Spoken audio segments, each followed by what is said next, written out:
السلام عليكم ورحمة الله وبركاته. ازيكم عاملين ايه؟ يا رب تكونوا بخير. النهاردة زي ما احنا شايفين معانا الريد فيلفت الجميلة دي. طعمها تحفة. هو الشكل مش بروفيشنال قوي بس كطعم تحفة بجد يعني. احلى من بره بكتير واحلى ما تجيبوها من محلات كتيرة قوي.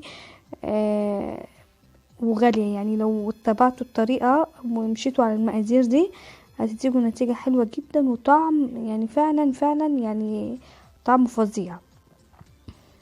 بصوا جميلة ازاي وطعمها بقى مش قادرة اقول لكم. ومش يعني هي مش دبكة يعني طريقتها سهلة وبسيطة. هندخل مع بعض على المقادير والطريقة ونشوفها ان شاء الله هتتعمل ازاي. وبجد فعلا كل اللي دقها عجبته جدا جدا. فاتمنى ان انتوا تجربوها تعجبكم كمان ان شاء الله. وممكن على فكرة ان انتوا تخرجوها لو انتوا عايزين تعملوا اوردرات. بتطلع في طبعا في الكب اللي هو المثلث ده. وبيتباعوه. طبعا هي طعمها تحفة. ندخل على المقادير بسرعة ونشوف مع بعض هنعملها ازاي. معايا 5 بيضات بهارات الغرفة، بحط عليهم فانيليا طبعا، بحط علبتين زبادي ونص كوباية زيت. وعندي بقى الريد فيلفت ده الجاهز ده نص كيلو حوالي ب15 جنيه او 16 جنيه. بتجيبيه من اي مستلزمات حلويات. بيدي نتيجة حلوة جدا. انا حطيت معلقة محسن صغير لان هي بتبقى سايلة شوية فحبيت تدي هشاشة كده ويكون الشكل وتكون يعني وتكون هشة اكتر. فحطيت لها معلقة محسن ممكن ان انت تستغني عنها بس هي بتدي نتيجة حلوة جدا. بعد ما ضربتهم كده 10 دقايق بالمنظر ده. طبعا لونها فتح قوي اهو عشان معلقة المحسن. بنزلها في صينية مقاس 24 على درجة حرارة كده في الوسط على درجة حرارة 180. هي خدت معايا حوالي ساعة الا ربع انت على حسب الفرن بتاعك. هندخلها الفرن بقى ونختبرها بخلة وهنسيبها لتاني يوم عشان نعرف نقسمها معانا ان هي بتكون طرية جدا وهشة جدا ومتتقطعش معايا. انا معايا المنشار دوت هبتدي اعملها على طبقتين زي ما احنا شايفين كده. هبتدي اعملها على طبقتين عشان علشان مش عايزاها عالية قوي. فاعملها على طبقتين. شايفين الكيك هش وجميل ازاي.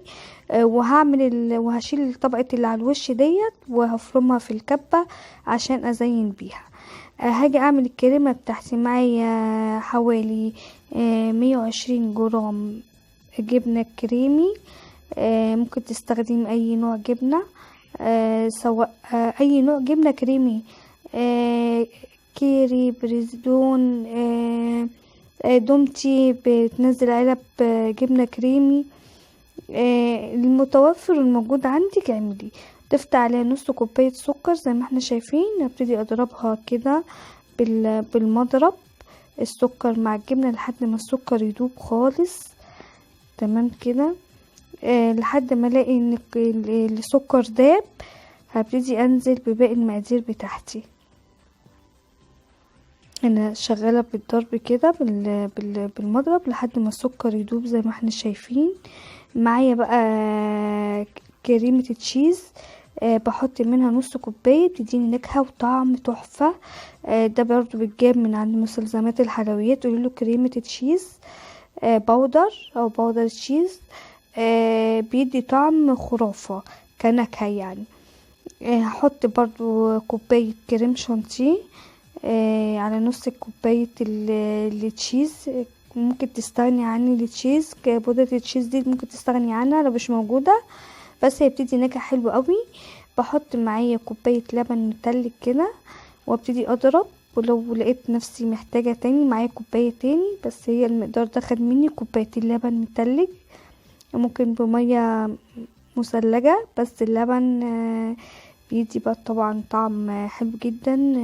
خصوصا لما يكون في حاجة فيها كريمة كده.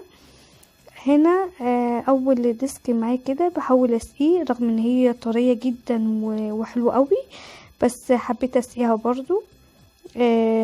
ممكن انت ما تسقيهاش خالص، يعني هي فعلا من الزبادي والبتاع مخليها طرية جدا وهشة، فهي مش محتاجة انها تسقي يعني، بس انا حبيت اسقيها برضو.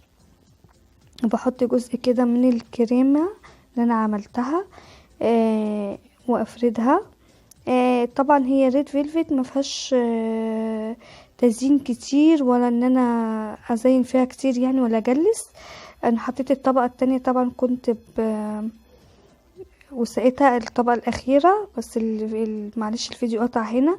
وابتدي بس ايه ادي طبقة من على الجناب كده ومن على الوش، هي مش محتاجة يعني الفتافيت الحمرا دي.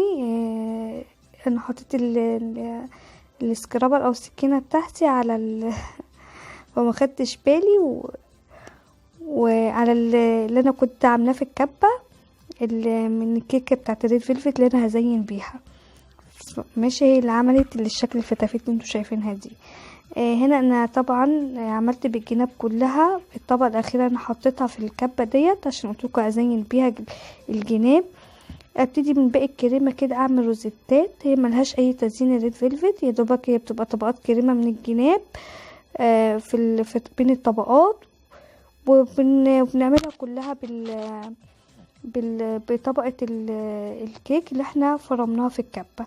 انا عملت روزيتات كتيره كده، وابتدي ايه برضو ارش من الكيك اللي احنا عملناه في الكبه، الكيك بتاعها كده فيلفت. الطبقه الاخيره انا شلتها القشره دي، فرمتها في الكبه، وابتدي ايه احط على الوش زي ما احنا شايفين كده. انا خليت في النص فاضي عشان اجيب فراولايه كده ازين بيها بس. وهي دي كانت طريقتها، وبس كطعم تحفه جدا. كنت عاملاها في رأس السنه، كل سنه وانتم طيبين، يجعلها سنه خير علينا ويبعد عننا الوباء والبلاء يا رب العالمين. وكانت معاكم حنان، قناة عمتو توتي.